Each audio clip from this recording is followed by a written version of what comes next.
All right, Paul, excited for our conversation today, where I love to kick off discussions because it's so weird how we all end up in franchising in some way, shape, or form. What's your franchise story? How did you even land in franchising?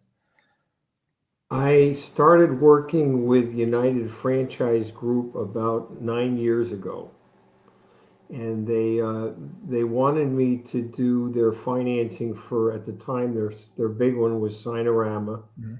and they wanted me to do what's called an SBA Express loan, which is something that I do a lot because I'm a score counselor for the federal government, and I worked a lot with that lender that specializes in those. They're a very unique SBA loan that does not require a person to put up their home for collateral. So that's how it started.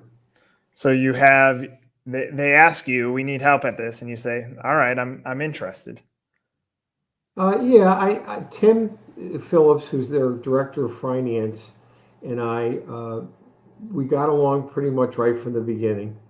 And and then eventually they asked me to be their main source of financing, and 250 SBA loans and probably about 50 equipment leases, and 8 years later I'm still doing their work.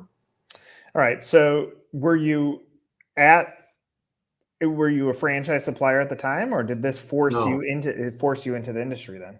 Yeah, I went to the that later that I guess it was the next year I went to the IFE up in New York at the Javits Center, and I started walking around and looking at the booths that were doing franchise financing, and you see Bennett Trends and Guidon and Tenant and Fran Fund, and they're all, let's do the Robs, let's do the Robs, let's do the Robs, let's do the Robs. They all sell the Robs program because they make the $5,000 real quick, and they make another, I don't know, $22,000 a year on fees from every member that they get, and they're all just selling Robs.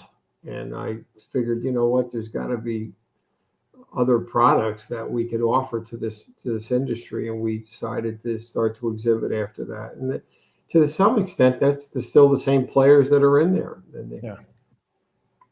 So clearly, I mean, though, even that scenario, you're looking at the franchisee and saying, what could we offer them that's different? Now, all the examples you just gave, those are companies that are making money off of interacting with the franchisee, but it doesn't necessarily mean they have the franchisee's best interest in mind there. You talked about quick turn in the way that you viewed that.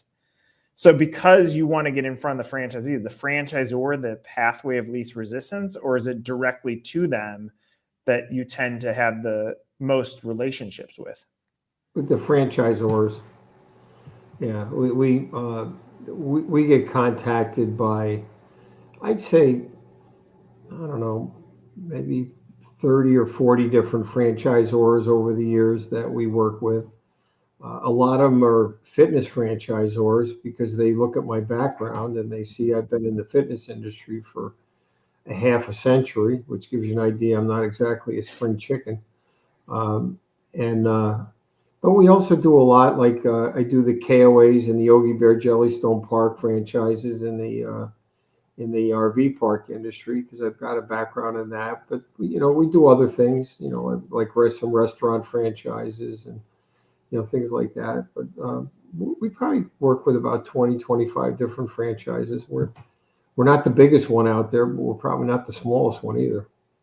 So franchisor says, we need your help, Paul, helping finance our franchisee candidates when they come to the table. You're handed off to them. What are you looking for from them? Like what you got to evaluate them. You got to qualify them as a candidate as well for how you're going to provide a solution to them. What are you looking at?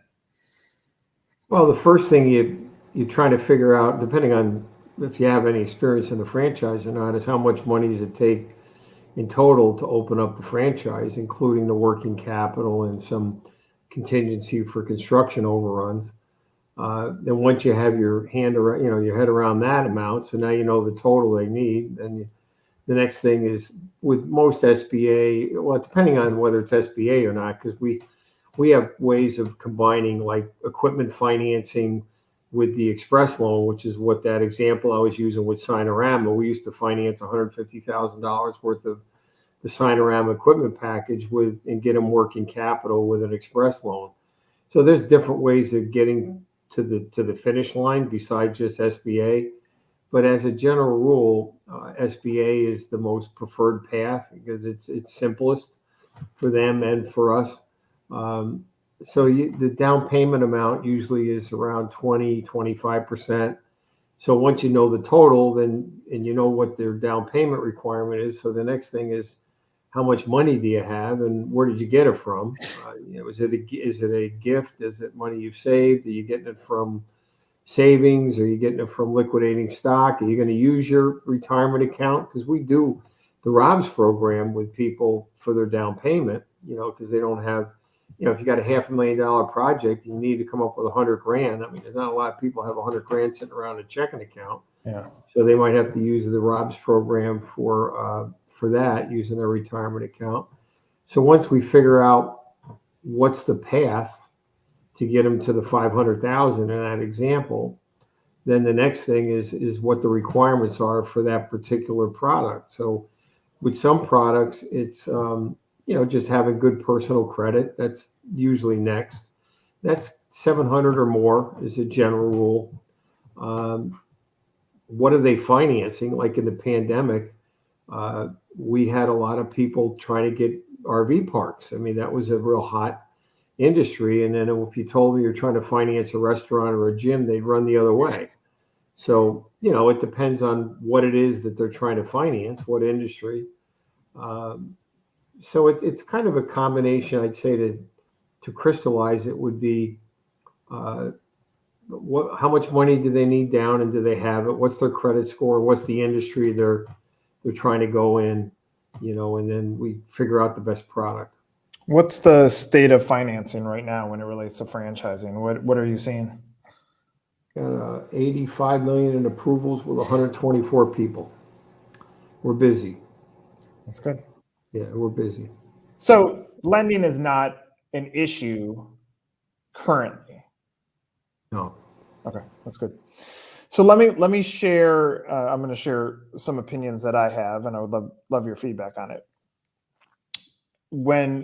First of all, I fell into franchising on accident. I went from rock star journalist to franchising in 2004. What I fell in love with very quickly is that franchisees are rock stars, just as much as the big rock stars were that I talked with, in that they're investing their life savings into the opportunity to build something better for them and their families. As I've learned plenty over the last 20 years, my viewpoints have really shifted towards franchisee success. And oftentimes I think the franchisor doesn't look at that as well as they should. And now the franchise broker communities have popped up, obviously, and have done great at scaling franchisors. But ultimately, a lot of those times cut into the franchise fees, which should be designed to help make that franchisee successful. And so everything that I look at, I'm hyper focused on how do you make a franchisee really win? Because if you make franchisees win, franchisors win. If I were advising someone on the street on what franchise should they look at to buy, obviously financial is where you have to start. And I would say, look at a brand, rule of three, look at a brand where you can afford, and through financing is fine, but you can get to affording 3 units of it. Because what I hate seeing is when someone invests their life savings into one, barely makes enough money to offset what they were making in their career before, is stressed, burned out, angry, shuts down their business and leaves franchising. That we wasted an opportunity, I believe, as an industry on that individual. And so when I'm looking at someone, I say, find a pathway to getting to 3. You don't have to buy 3 tomorrow, but it saves up your rainy day fund and it puts scale in your brain. For our franchisors, when I'm looking at their FDD, I go to operating capital fairly fast on the initial investment. And I understand why they pull it down, because they're trying to play in, like, how do we lower the cost of the investment? But I say you want to actually jack that up, because that also puts a guideline or a governor on the way that you're qualifying the candidate as well. Because if it's higher, that means you're actually looking for that a little bit more. So I share that those are some thoughts. I could talk about this for hours, but opinions on what I'm saying. Does it relate? Do you differ? What's your thoughts on that? Well, I guess from the standpoint of a funding source, the things that I am very aware of because I interact with the funders on a regular basis. I mean, just like everybody else has their favorites, I have my favorite funding sources. So when you're hearing what they're saying to me, because they talk to me separate from when we're on the phone with the borrower, the considerations are it's similar to actually one of the things you just said. They don't want the equity injection to be the last nickel that the person's putting into it. So they always like to make sure that they have more money to fall back on. Hold on just a second, let me stop this. The second thing is uh, we include usually 3 months of equity of capital, for the when the loan closes with all of our loans.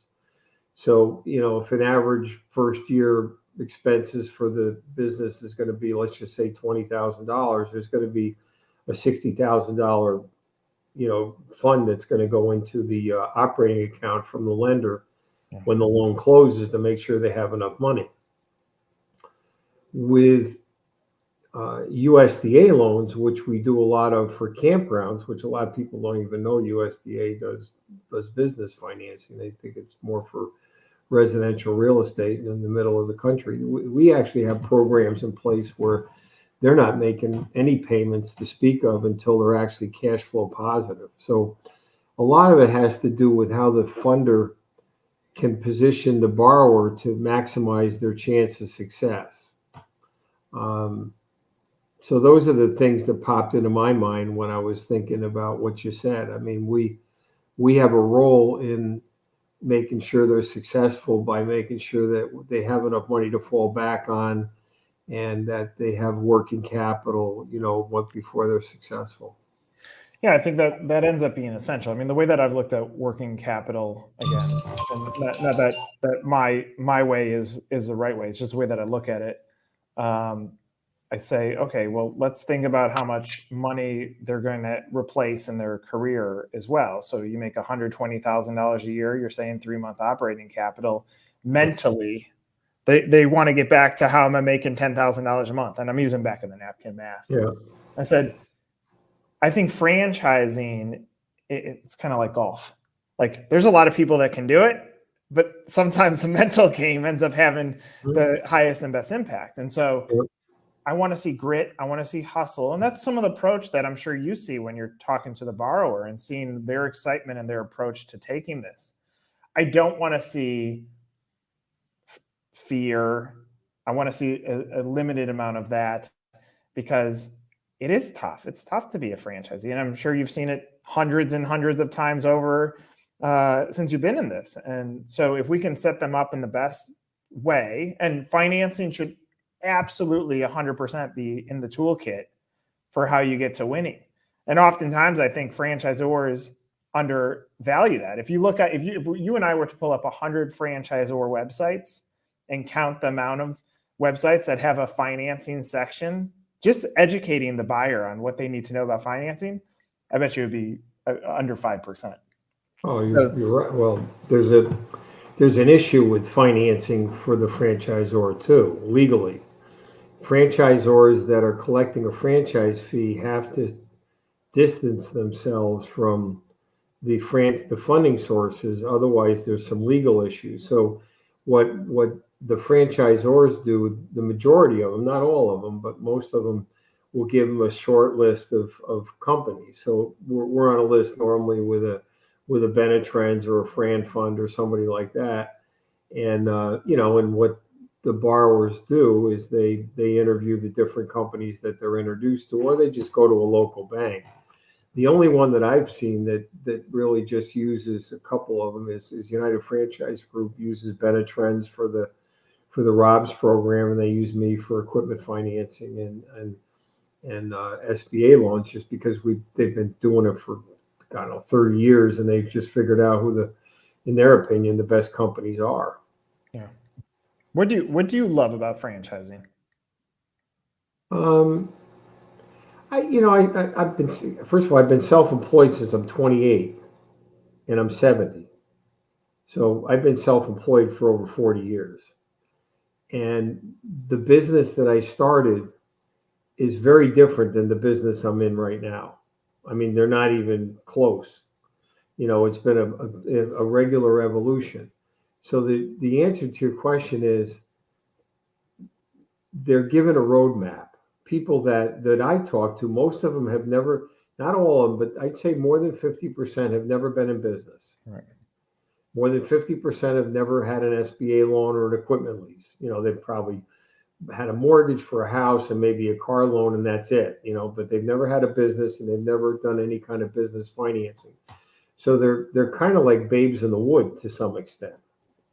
So I think that the answer to your question is the fact that there's a company out there that gives them a roadmap, which is why I think it's been shown statistically veterans make better franchisees, because they're used to following a plan, and they're trained to follow a plan. Where a Jamocha like me, I try to figure out maybe there's a better way to do this, and I'd be wasting my time trying to figure out the better way to make ice cream instead of the way Carvel tells me to make it or something.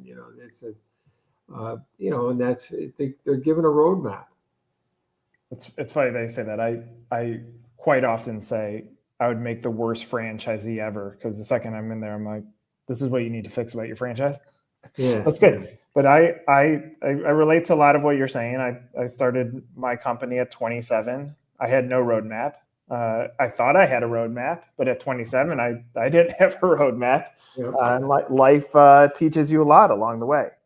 So, Paul, for anybody that's watching this, and obviously this is a form of storytelling that we use at 1851 to get people's stories out there. Let's say they're watching this, they don't know you. Who's your ideal customer? What do you want them to know about you, and what is the right time to reach out to you? Best way is email. I mean, I'm anal retentive about answering emails. Realistically, I'm a score counselor for the SBA. I've been it for 10 years. So we have people referred to us that aren't buying franchises. You don't necessarily have to buy a franchise.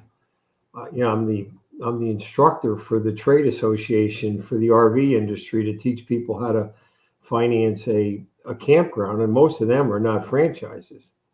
So, realistically, it can be anybody. Franchises are fine. I have no problem with franchises at all. But, realistically, it can be anybody that wants to finance a business is an ideal customer. Just shoot me an email and we see what we can do. I love it. Paul, enjoyed getting to know you a little bit more on this discussion. Thanks for the time. And obviously, I put up the websites for anybody that's looking for more information on you. And clearly, we need to use you as a go-to reference as we start diving into financing topics on 1851. So, Paul, thanks for sharing a little bit of time with us. We really appreciate it. Anytime you want to have answers, just like I said, I volunteer. I'm happy to help any way I can. I love it. Thanks, Paul. You're welcome. Thanks.